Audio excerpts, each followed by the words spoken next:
Hi everyone, Comic Reviewer here. This time reviewing on Dr. Fate issue number 1.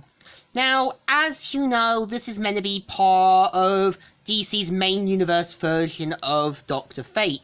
Now this version of Dr. Fate is meant to be a Egyptian med student known as Kavid, also, and it's later revealed that him and his mum are meant to be direct descendants of Kent Nelson, and they do bring back Kent Nelson for the remainder of the DC stories.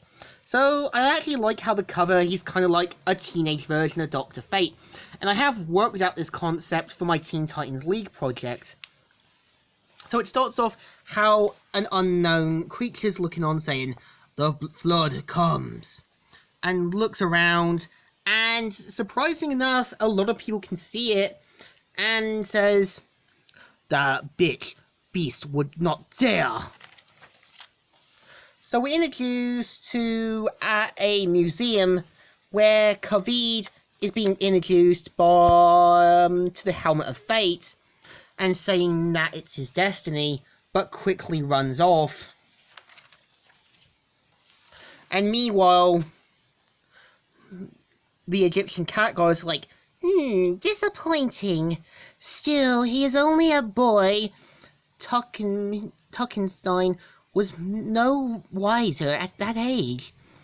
If his word is not to drown, he must accept fate. And so the cat pretty much leaves off. And you've got him talking to his girlfriend by doing text messages and that, and basically gets a call from his mum saying, Kavid, are you coming home? Channel 1 says everything is flooded. They may evacuate people. It's as bad as Sandy. There's no hurricane, Mum. It's just the news, making things sound worse. Remember Snow Apocalypse? It's all BS. And so she pretty much berates him and stuff, and sees that the cat's back, but wonders why the cat's so dry in that, and how it's able to stay dry during the rain. So she pretty much says that teach that trick to Mohammed and Kavid, please. They're going to come in looking like they went swimming. And so you've got Mohammed, who is meant to be a taxi driver, and pretty much this guy who looks like Adrian Toomes says, "My flight leaves in 90 minutes, please. I can't miss this meeting." You know, they built airports on a marsh, right? The rain comes, everything around it floods. And pretty much drives off. So Kavid pretty much at the bus stop until a little girl ends up on the train tracks. So Kavid has to pretty much go and rescue the young girl.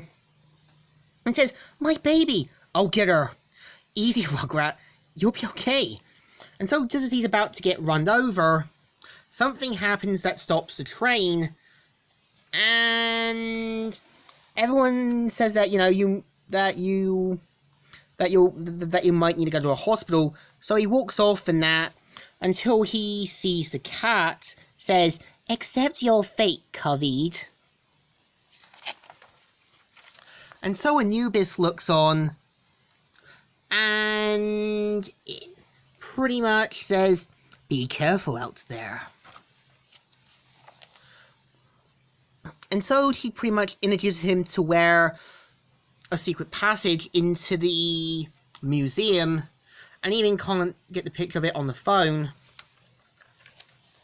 So she points out that since no one worships her, she's going to die, and that, he needs to take on the responsibilities of being Dr. Fate. So as soon as he puts on the helmet, he says, "Whoa," and sees that it's his cat Puck, and pretty much says, "Bissett dies, and the wheel of the life turns. My head is exploding. Farewell."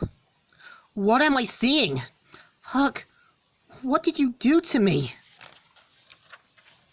And so he starts seeing things and everything else. And so he flies off, crashes into something, and sees the Flood saying, "And how the heck do I get down from here?" So just as a tree knocks him down when seeing some snarling dogs, you see the old guy saying, "Maybe you shouldn't have left Egypt, old man." And yeah, this is the story. So, what do I think of issue 1 of Dr. Fate? It's definitely good. I kind of wish we could have had more time to build around Kaved. And yeah, it's clear they try and make him the current Dr. Fate, but eventually they were going to bring back Kent Nelson.